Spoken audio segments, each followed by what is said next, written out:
Pursuit of the Truth, bab 514-515. Untuk melihat video selengkapnya, sahabat bisa kunjungi playlist yang telah Sabta Novel sediakan. Yuk mari, kita berimajinasi bersama dan masuk ke alur ceritanya.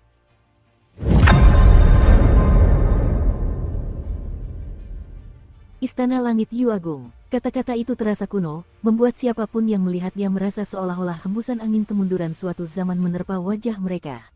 Su Ming berjongkok di sana, tertegun untuk waktu yang lama. Yu yang hebat. Dua kata ini sangat penting bagi setiap berserker, karena dinasti Yu Agung adalah tanah suci para berserker dan inti dari ras mereka. Negara itu diciptakan oleh dewa pertama para berserker, dan merupakan simbol bagi semua berserker. Hal itu terutama terjadi setelah benua-benua terpisah. Laut Mati memutuskan hubungan antara benua-benua lain, menyebabkan dinasti Yu Agung perlahan-lahan berubah menjadi sekadar legenda di benak para berserker seiring berjalannya generasi. Pengetahuan Su Ming tentang dinasti Yu Agung perlahan meningkat setelah ia menjadi jenderal ilahi kebangkitan, dan setelah ia menjadi jenderal ilahi pengorbanan tulang, negara itu meninggalkan kesan yang semakin mendalam di benaknya seiring bertambahnya pengalamannya. Mungkin ada banyak desas-desus yang mengatakan bahwa dinasti Yu Agung sudah tidak ada lagi, tetapi itu hanyalah desas-desus. Keberadaan tiga patung Dewa Agung menyebabkan orang-orang tidak mempercayai desas-desus tersebut. Bagi banyak berserker, dinasti Yu Agung masih ada di lubuk hati mereka. Letaknya di pusat wilayah berserker, di antara 4 benua lainnya. Ia selalu melindungi para berserker, dan sedang menunggu kedatangan Dewa Berserker keempat. Su Ming menatap lempengan istana yang rusak itu dengan tatapan kosong, sementara badai berkecamuk di benaknya, dan badai itu tak kunjung reda bahkan setelah sekian lama berlalu. Ketika waktu yang dibutuhkan untuk membakar sebatang dupa telah habis, dengan susah payah ia mengangkat kepalanya dan memandang kura-kura yang tampak puas itu. "Dari mana kau mendapatkan ini?" tanya Su Ming dengan berbagai perasaan campur aduk di hatinya. Kura-kura itu menengadahkan kepalanya yang besar ke samping dan semakin merasa puas dengan dirinya sendiri. "Bawa aku ke sana," pinta Su Ming dengan tenang. Kura-kura itu ragu sejenak sebelum perlahan menurunkan tubuhnya. Su Ming tanpa ragu mendekati punggung kura-kura itu, dan ketika ia berdiri di atasnya, kura-kura itu mengangkat kepalanya dan mengeluarkan raungan rendah sebelum dengan cepat berlari menjauh. Di sekelilingnya gelap gulita. Su Ming tidak bisa melihat terlalu jauh ke depan. Air laut mengelilinginya dari segala arah, menciptakan tekanan yang sebelumnya tidak mampu ia tahan, tetapi sekarang bisa. Dia telah berada di dunia beku ini selama bertahun-tahun. Selain mengambil gada berduri itu di masa lalu, dia belum pernah menjelajah tempat itu. Dia bahkan belum mampu menyebarkan indera ilahinya terlalu jauh. Dan bukan karena dia tidak mau. Hanya saja ada sesuatu di tempat ini yang menolak indera ilahi, sehingga sulit baginya untuk menyebarkan indera ilahinya jauh dan luas. Selain itu, Su Ming menghabiskan sebagian besar waktunya untuk berlatih, dan kura-kura itu juga berkeliaran di luar. Itulah mengapa dia belum keluar untuk mencari tahu di mana dia berada. Ia memiliki firasat bahwa seharusnya ia berada di Laut Mati, tetapi ia sama sekali tidak tahu di mana letak laut di atasnya. Pada saat itu, ketika kura-kura bergerak maju, Su Ming meninggalkan gua tempat tinggalnya yang telah menjadi penginapannya selama 4 tahun dan berenang menuju kejauhan. Dia mulai perlahan menyebarkan indera ilahinya keluar. Meskipun dia masih belum bisa memancarkannya jauh, tetapi dengan ketekunannya, dia berhasil mencakup area kecil di sekitarnya. Saat kura-kura itu maju, dia melihat gua tempat tinggalnya di belakangnya, dan ternyata terletak di dalam gunung. Gua tempat tinggalnya terletak tepat di puncak gunung itu. Lebih jauh ke depan, Su Ming melihat sebuah istana besar. Istana itu seluruhnya tertutup es, dan hanya sebagian kecilnya yang terlihat di dalam air. Saat kura-kura itu terus bergerak maju, Su Ming merasakan jantungnya berdebar-debar karena antisipasi. Perlahan-lahan, ia melihat istana demi istana terbentang di hadapannya, serta orang-orang dengan pakaian aneh yang membeku di dalam es. Ia juga melihat binatang buas yang sangat besar, ular raksasa yang tampak ganas, serta sejumlah besar orang yang saling menyerang dan membunuh. Semua orang ini telah menjadi bagian dari es, dan mereka semua tampak seolah-olah masih hidup. Bahkan, saat kura-kura itu terus maju, Su Ming melihat seorang lelaki tua berambut putih di atasnya. Ia mengenakan jubah ungu dan tampak sangat perkasa dan heroik. Tangan kanannya terangkat, dan ada piring bundar yang melayang di atas telapak tangannya. Di bawah kakinya terdapat kura-kura hitam yang sangat besar. Namun, keduanya telah berubah menjadi patung es dan terhubung ke pilar-pilar es di tanah. Tepat di depan mereka ada seorang pria parubaya mengenakan jubah kaisar. Ada gambar di wajah pria itu yang tampak seperti tanda berserker, dan ekspresinya menunjukkan kesedihan. Di tangan kanannya ia memegang bendera, dan ia tampak seperti hendak mengibarkannya, tetapi ia juga telah berubah menjadi patung es, bagian dari tanah yang membeku. Di antara mereka terdapat kepingan salju yang membeku, seolah-olah salju telah turun dan hembusan angin sunyi bertiup di udara ketika tanah ini dan segala isinya diselimuti es. Su Ming hanya bisa membayangkan angin sunyi meraung saat melewati daratan di suatu titik selama perjalanan waktu, membuat salju menari-nari di udara, menyebabkan langit terpisah dari bumi sebelum salju jatuh ke tanah. Su Ming melihat ini dengan indera ilahinya, dan itu mengguncang hatinya hingga ke lubuk hati. Saat kura-kura berenang maju, ia perlahan-lahan melihat lebih banyak tempat itu. Aula-aula besar dan menara-menara yang memenuhi tanah itu begitu banyak sehingga tak ada ujungnya. Ada juga rumah-rumah yang tak terhitung jumlahnya yang mengelilinginya, serta aula-aula, dan masing-masing tampak sangat kuno, bahkan, Su Ming masih bisa melihat orang-orang dalam posisi menyerang di luar rumah, membeku saat mereka bertarung dengan sengit melawan orang-orang berpakaian aneh itu. Su Ming sudah terbiasa dengan gaya berpakaian seperti itu. Dia pernah melihat gadis surgawi mengenakan pakaian itu sebelumnya. Dia pernah melihat para dewa di negeri para dukun mengenakan pakaian itu sebelumnya. Dia bahkan pernah melihat Ditian mengenakannya. Ini dulunya sebuah kota, mungkin lebih tepatnya, kota Kekaisaran Yu yang agung, gumam Su Ming. Ia melihat sebuah istana menjulang tinggi saat berdiri di punggung kura-kura. Istana itu adalah yang terbesar di antara semua yang ada di sana. Namun, istana itu sudah rusak dan compang-camping. Bahkan, tempat di mana lempengan-lempengan itu seharusnya digantung juga telah runtuh. Mereka melewatinya, kura-kura itu jelas sudah terbiasa dengan segala sesuatu di tempat ini. Saat berenang, ia membawa Su Ming menjauh dari tempat ia terkubur di bawah laut mati. Ketika akhirnya mereka berenang menuju pusat kota yang membeku itu, Su Ming melihat sebuah gunung. Lebih tepatnya, itu adalah sebuah altar. Bentuknya segi tujuh dan seluruhnya berwarna hitam. Bangunan itu berdiri tegak dan tak bergerak di tengah kota yang membeku, dan di bawah altar, Su Ming melihat lebih dari 100.000 orang berdiri seolah-olah sedang menyembahnya. Dia melihat seorang lelaki tua duduk bersila tepat di atas altar. Pria tua itu mengenakan jubah ungu dan membeku bersama altar. Su Ming menatap pemandangan itu dengan tatapan kosong. Kura-kura di bawahnya mengeluarkan raungan gembira saat menyerbu ke depan, lalu membawanya ke arah altar.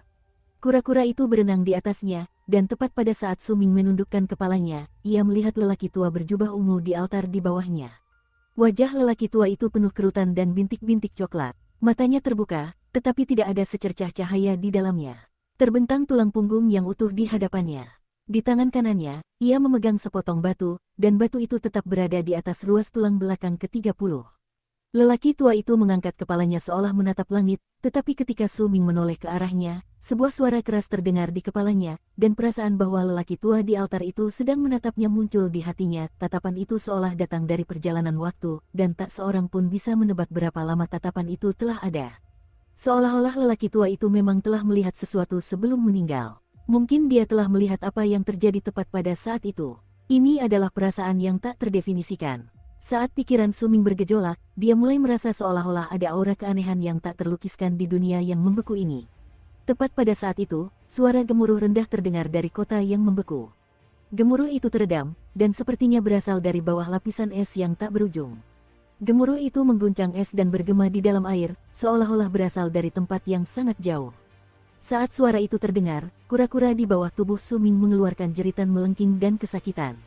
Kura-kura itu segera pergi, dan sementara Su Ming terkejut oleh raungan itu, pandangannya kabur, dan dia batuk mengeluarkan seteguk darah. Basis kultivasinya di dalam tubuhnya hampir hancur. Itu hanya raungan, dan bahkan telah menembus lapisan es yang tak berujung sebelum mencapainya melalui air, namun tetap memiliki kekuatan yang mengejutkan. Pupil mata Su Ming menyempit. Kura-kura di bawahnya melarikan diri dengan kecepatan tinggi di tengah ketakutannya. Dalam sekejap mata, ia sudah jauh dari tempat itu. Saat kura-kura itu melarikan diri, altar perlahan menghilang dari pandangan, dan raungan itu pun perlahan lenyap. Su Ming menyeka darah di sudut bibirnya. Dengan rasa takut yang masih menghantui hatinya, ia melihat para dewa yang membeku lebih jauh di tanah beku itu, jumlah mereka bahkan tak terhitung, dan yang dapat dirasakan Su Ming saja mencapai ratusan ribu. Masih ada banyak sekali dewa abadi tepat di belakang mereka yang telah ia rasakan keberadaannya, sulit baginya untuk menghitung berapa jumlah mereka sebenarnya. Su Ming terdiam dan membiarkan kura-kura itu membawanya berkeliling ke segala arah. Akhirnya, mereka meninggalkan kota yang membeku, dan ketika mereka mencapai sebidang tanah datar di dasar laut, kura-kura itu mengeluarkan beberapa raungan di bawahnya. Su Ming menundukkan kepala untuk melihat, dan dia melihat puing-puing istana berserakan di seluruh tanah. Bahkan ada beberapa puing yang melayang ke atas. Demikian pula, saat kura-kura membawanya berputar dalam lingkaran besar, ia melihat puing-puing berjatuhan dari atas. Jelas, gempa besar atau kecelakaan telah menyebabkan dinding-dinding istana berguncang, dan dalam prosesnya, membuat dinding-dinding itu longgar, sehingga puing-puing berjatuhan. Sebagian di antaranya mengapung ke permukaan sebelum tenggelam kembali. Su Ming sudah bisa menduga bahwa perubahan ini disebabkan oleh bentrokan antara gurun timur dan pagi selatan, yang menyebabkan seluruh laut mati berguncang. Dengan gelombang melankolis dan kesedihan yang tak dapat ia gambarkan, ia meminta kura-kura itu membawanya kembali ke gua tempat tinggalnya. Karena takut akan oman itu, kura-kura itu berenang berputar-putar untuk menghindari kota. Saat Su Ming berdiri di punggung kura-kura, ia melihat altar serta lelaki tua berjubah ungu yang duduk di atasnya sekali lagi dari kejauhan. Menghadapi invasi besar-besaran para dewa, apa yang sebenarnya dia lihat di sana ketika dia mengangkat kepalanya? Su Ming menatap lelaki tua di altar itu untuk waktu yang sangat lama, sampai akhirnya dia hanya melihat kegelapan karena dia telah dibawa pergi. Kura-kura itu membawa Su Ming kembali ke gunung tempat gua tempat tinggalnya berada. Ia turun dari punggung kura-kura dan berdiri di samping gunung es yang menuju ke guanya. Bahkan setelah sekian lama berlalu, masih sulit baginya untuk menenangkan gejolak di hatinya. Ia memandang tempat itu dengan perasaan campur aduk, dan setelah beberapa saat, ia memejamkan mata. Ketika ia membukanya kembali, ketenangan telah kembali ke matanya. "Apakah kamu mau pergi denganku?" tanya Su Ming lembut sambil mengelus kepala kura-kura yang besar itu. Kura-kura itu ragu sejenak sebelum akhirnya menggelengkan kepalanya. Ketika Su Ming melihat jawaban kura-kura itu, dia tidak mencoba membujuknya. Sebaliknya, dia berbalik, dan dengan tekad yang kuat, dia berjalan menuju gunung es. Dia tahu bahwa dengan kondisinya saat ini, dia masih belum bisa menjelajahi tempat ini lebih jauh. Dia tidak dapat menemukan alasan yang menyebabkan tempat ini terkubur di kedalaman laut mati, dan tidak dapat menemukan apa yang menyebabkan tempat ini membeku. Su Ming percaya bahwa pada akhirnya, dia akan sepenuhnya memahami segala sesuatu di sini. Namun, meskipun kekuatannya saat ini cukup besar, itu masih belum cukup. Misteri di tempat ini, keanehan di negeri ini, dan tempat-tempat yang Su Ming perhatikan sengaja dihindari oleh kura-kura saat mereka menjelajahi negeri ini, dengan jelas menunjukkan kepadanya bahwa tempat ini jelas tidak setenang dan seseram kelihatannya. Suara gemuruh yang membuat Su Ming sangat terkejut itu juga menambah lapisan misteri lain pada tempat tersebut. Dengan pikiran-pikiran itu, Su Ming berjalan memasuki gunung es, langsung menuju gerbang relokasi. Dia menoleh ke belakang dan memandang dunia yang membeku itu sekali lagi, serta kata-kata di tablet yang terletak di luar gunung es. "Istana Langit Yu Agung," gumamnya. Dan ketika gerbang relokasi bersinar, tubuhnya menghilang di dalamnya. Ketika kura-kura itu melihat Su Ming telah menghilang, ia mengeluarkan beberapa tangisan sedih, yang lahir dari keengganan untuk berpisah. Kemudian ia berbaring di tempat itu dan mulai menunggu Su Ming kembali. Langit cerah telah lenyap selamanya dari dunia yang dilanda hujan. Awan tebal dan gelap menekan di atas lautan tak berujung, membuat semua orang yang melihatnya merasakan semacam perasaan tertekan yang menghimpit dada mereka. Sebagian besar orang normal mungkin telah meninggal, sementara beberapa dari mereka mungkin cukup beruntung untuk selamat dari malapetaka itu, tetapi mereka tidak akan pernah bisa melihat langit biru cerah lagi. Yang bisa mereka lihat hanyalah kegelapan berkabut ini. Jika seseorang ingin melihat langit biru, mereka perlu memiliki tingkat kultivasi tertentu. Hanya dengan begitu mereka bisa terbang menembus lapisan awan yang berjatuhan dan tiba di atas awan untuk melihat langit yang selama ini tersembunyi. Namun, meskipun terbang di dekat tanah itu mudah, bergerak menembus lapisan awan yang dipenuhi kekuatan petir yang bertujuan untuk mencabik-cabik daging bukanlah hal yang mudah. Tidak hanya dibutuhkan kekuatan fisik yang sangat tinggi untuk dapat bergerak menembus awan, jika orang tersebut belum mencapai alam jiwa berserker, akan sangat sulit untuk bertahan lama di dalam awan saat kilat menyambar di sekitarnya. Lapisan awan tebal itu menutupi tanah yang dulunya milik para dukun dan para berserker, air laut membentang luas hingga ke kejauhan, dan tak ada yang terlihat di daratan, hanya bayangan samar, besar, dan hitam di tengah hujan. Bayangan itu tampak seperti gurun timur, dan hanya ada kehampaan di kejauhan. Seolah-olah South Morning telah lenyap. Pada saat itu, di bawah langit gelap dan awan yang bergulir, 3 sosok terlihat menerobos hujan. Mereka telah berubah menjadi 3 lengkungan panjang dan melesat ke depan. Ketiga orang itu berlari menjauh dengan kecepatan penuh, wajah mereka dipenuhi kepanikan. Mereka terdiri dari 2 pria dan 1 wanita, dan mereka mengenakan pakaian biasa. Tidak ada yang istimewa dari penampilan mereka, dan tingkat kultivasi mereka adalah satu-satunya hal yang agak layak diperhatikan. Yang terkuat di antara mereka adalah seorang pria, dan dia tampaknya sudah setengah jalan menuju menjadi saman tingkat akhir. Pria lainnya berada di sekitar tahap akhir saman tingkat menengah. Namun anehnya, wanita di antara mereka bertiga adalah seorang berserker, dan dia tidak berusaha menyembunyikan identitasnya. Gelombang riak yang dimiliki seorang berserker di alam pengorbanan tulang terpancar dari tubuhnya dengan jelas. Dari penampilannya, dia seharusnya berada di tahap akhir alam pengorbanan tulang. Dengan kekuatan mereka, jika kelompok itu bertemu dengan seorang saman kuat biasa yang baru saja menjadi saman tingkat lanjut, mereka masih mampu memberikan perlawanan, meskipun dengan susah payah. Mereka tetap akan kalah, tetapi jika mereka bekerja sama, salah satu dari mereka masih bisa melarikan diri. Ketiga orang ini melaju sangat cepat di atas laut. Namun, dari ekspresi panik dan kecepatan ekstrim mereka, semua orang yang melihat mereka akan tahu bahwa mereka sedang berlari menyelamatkan nyawa mereka.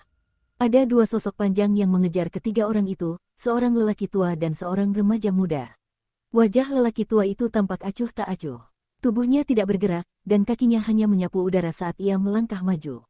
Bocah di belakangnya memiliki ekspresi angkuh di wajahnya, dan ia memandang ketiga orang yang melarikan diri itu dengan jijik. Tuan, apakah ketiga orang ini idiot? Mereka tahu jelas bahwa mereka tidak punya kesempatan untuk bertahan hidup, jadi mengapa mereka masih berusaha melarikan diri dengan begitu putus asa? Jika itu aku akan berjuang sampai mati. Bocah itu melirik lelaki tua di sampingnya saat berbicara. Karena aku memberi mereka harapan, kata lelaki tua itu dengan datar. Ia tampak tenang dan santai, seperti seseorang yang langitnya cerah setelah hujan. Seolah-olah hanya sedikit hal di dunia ini yang bisa mengubah ekspresinya. Dengan kekuatanmu, membunuh ketiga orang ini semudah membalikkan tanganmu, bocah itu mengerutkan kening. Ketiga orang ini hanyalah umpan. Ini tidak akan terjadi jika aku tidak keluar. Tapi karena aku sudah keluar, dan aku membawamu bersamaku untuk berburu, maka sebaiknya kita berburu lebih banyak lagi. Mereka akan terus meminta bantuan saat melarikan diri, dan mereka akan memancing lebih banyak orang dari South Morning.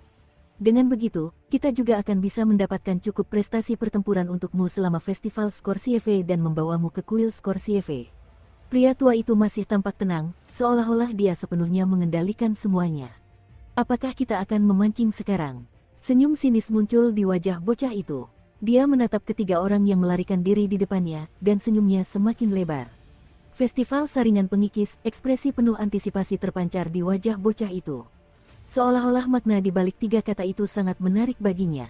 Sebagian besar anggota suku kami akan datang ke rawa tandus South Morning untuk memanen jiwa-jiwa di sini setengah tahun sebelum festival saringan pengikis. Itulah mengapa kita harus menghindari mereka dan datang ke sini lebih awal. Saat sang guru dan muridnya berbicara satu sama lain, area air laut yang luas di bawah ketiga orang yang melarikan diri itu tiba-tiba meledak. Saat air laut menyembur ke udara, 4 sosok melesat ke angkasa. Keempat orang itu sangat cepat saat mereka melesat ke langit. Begitu muncul, sosok-sosok itu berubah menjadi 4 orang. Keempatnya adalah orang-orang Parubaya. 3 di antaranya adalah berserker, dan yang terakhir adalah seorang saman. Begitu keempat orang ini muncul, kekuatan kultivasi mereka sepenuhnya meledak dari tubuh mereka. Seketika itu juga, 3 orang yang melarikan diri di depan pun berhenti mendadak. Tanpa ragu-ragu, mereka mundur dan menyerbu ke arah lelaki tua dan anak laki-laki itu bersama keempat orang lainnya. Kalian hanyalah para berserker di alam pengorbanan tulang dan dukun menengah. Berani-beraninya kalian mencoba menyergapku, kata lelaki tua itu datar, rasa jijik terpancar di matanya. Dia mengangkat tangan kanannya dan menekan telapak tangannya ke laut di bawahnya. Laut itu langsung bergejolak dan gelombang besar menerjang. Gelombang itu menjulang ke langit dan seketika menutupi seluruh area. Suara gemuruh dan jeritan kesakitan bergema di udara, dan ketika gelombang itu menghilang, 5 dari 7 orang meledak, berubah menjadi daging dan darah yang tumpah ke bawah. Pria dan wanita yang tersisa batuk darah, dan dengan kesedihan di wajah mereka segera mundur, melarikan diri dengan kecepatan penuh sekali lagi. Pria tua itu tetap berdiri di tempat asalnya dan menggelengkan kepalanya. Penduduk South Morning sangat lemah, mereka bahkan tidak bisa melawan. Ayo pergi, kita akan membunuh 300 orang lagi dari mereka, dan kemudian kau akan mendapatkan cukup poin pertempuran, kata lelaki tua itu datar dan terus mengejar 2 orang di depannya dengan santai. Bocah itu memandang tuannya dengan kekaguman dan pemujaan di matanya, lalu dengan cepat mengikuti dari belakang. Agak jauh dari tempat itu, di kedalaman laut mati yang gelap, terdapat seberkas cahaya kuat yang muncul sesaat di tengah kegelapan sebelum menghilang. Cahaya itu muncul dari dasar laut, dan berasal dari sebuah gerbang yang dipenuhi aura kemunduran. Gerbang itu hampir runtuh sepenuhnya, dan ketika cahaya menghilang, sesosok manusia muncul. Orang itu adalah Suming. Dia tenggelam di dasar laut mati. Ia menoleh dan melirik gerbang itu. Setelah beberapa saat, ia bergegas menuju permukaan. Tidak banyak cahaya di laut mati, dan ada banyak binatang buas yang bersembunyi di dalamnya. Namun, Begitu Suming terbang keluar, seberkas cahaya ungu menyebar dari tubuhnya, dan itu membuat semua binatang buas di sekitarnya gemetar dan segera menjauh. Seolah-olah ia telah menjadi sosok yang sangat menakutkan bagi mereka. Suming melesat dengan tenang menembus laut mati, dan dia bergerak begitu cepat sehingga menimbulkan pusaran di dasar laut. Pusaran itu bergerak dengan suara gemuruh yang keras, menyebabkan permukaan laut mulai bergejolak perlahan juga.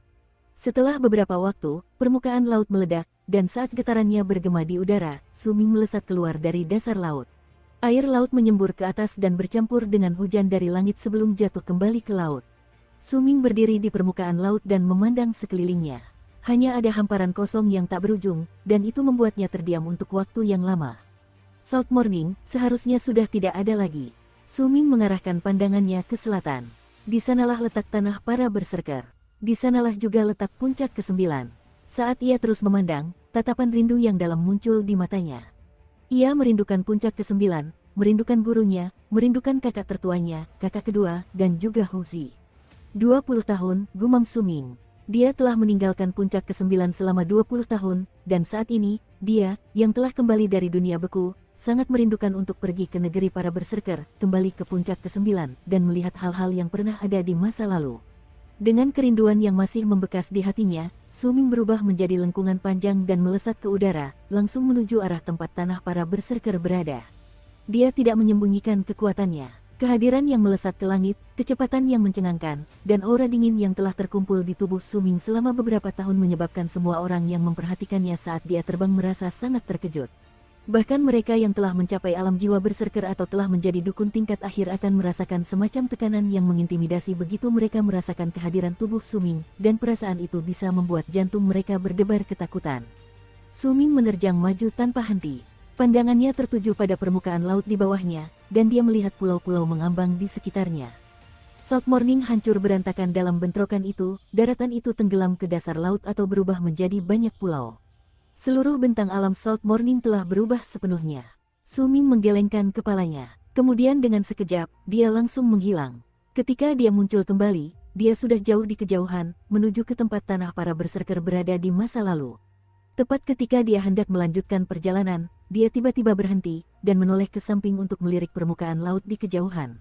Itu, Suming terkejut sejenak, lalu dia mengubah arahnya. Ada sebuah pulau di laut mati. Pulau itu tampak kecil dan dipenuhi bebatuan pegunungan. Tidak ada tumbuhan di pulau itu, dan tampak sangat sepi. Awalnya tidak ada pulau di sana. Bahkan, sebelumnya tidak pernah ada pulau di sekitar Salt Morning. Namun, setelah bencana, banyak pulau secara bertahap muncul. Hanya ada kurang dari 20 orang yang tinggal di pulau itu, dan ada selubung cahaya samar yang menutupi pulau tersebut, berfungsi sebagai perlindungan sederhana.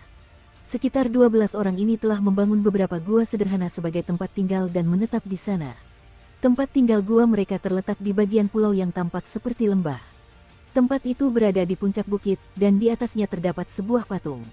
Patung itu diukir secara kasar, tetapi siapapun yang melihatnya dapat secara samar-samar mengenali bahwa itu adalah seorang pria dengan rambut panjang. Pria itu mengangkat kepalanya dan memandang ke kejauhan. Ia memegang busur besar di tangan kanannya, tetapi penampilannya tidak jelas, dan fitur wajahnya tidak dapat dilihat dengan jelas. Ada dua orang tua duduk di bebatuan gunung di bawah patung pria itu. Kedua pria ini berpakaian compang camping dan tampak sangat tua. Saat itu mereka sedang memejamkan mata dan bermeditasi. Kepulan asap mengepul dari gua-gua tempat tinggal karena anggota suku sedang menyiapkan makanan di bawahnya. Sejak kelompok yang terdiri dari hampir 20 orang ini berkumpul di pulau ini dan membentuk suku kecil mereka telah menjalani hidup mereka sehari-hari dengan cara ini. Tak lama kemudian, penduduk pulau itu keluar dari gua tempat tinggal mereka. Ada laki-laki dan perempuan, tua dan muda di antara mereka, dan mereka semua berkumpul di puncak bukit. Setelah sampai di sana, mereka berlutut di depan patung itu dan mulai menyembahnya sambil bergumam pelan. Kami, kaum tertakdir, lahir di dunia yang tandus dan belum berkembang. Awalnya kami tidak memiliki masa depan, karena kami perlu menciptakan masa depan kami sendiri. Kami akan menyembah yang terhormat sesepuh Mo sampai kaum tertakdir lenyap dari dunia. Catatan penerjemah, 1. Senior Mo yang terhormat dan senior Mo yang terhormat, saya pikir karena keluarga takdir praktis memuja Suming sebagai dewa mereka, tidak masuk akal jika mereka menyebutnya sebagai senior Mo yang terhormat, kedengarannya agak tidak sopan. Jadi ketika keluarga takdir menyebut Suming, mereka akan menyebutnya senior Mo yang terhormat, dengan huruf kapital besar, dan ketika orang lain menyebutnya dengan gelar itu, mereka akan tetap menyebutnya senior Mo yang terhormat. Kita lanjut ke dalam alur ceritanya. Yang terhormat Bapak Mo adalah surga kami. Kami adalah jiwa-jiwa yang hidup di surga itu, dan kata-kata penyembahan kami tidak akan pernah berubah, kita akan berkumpul di bawah gunung sungai langit. Kita dari kaum yang ditakdirkan harus mengingat ini. Kita harus mencari gunung sungai langit, ibadah yang dilakukan setiap hari ini tidak pernah berhenti bahkan sehari pun selama beberapa tahun terakhir, tak peduli hujan atau terik matahari. Tak ada yang bisa menghentikan mereka dari ritual tulus mereka.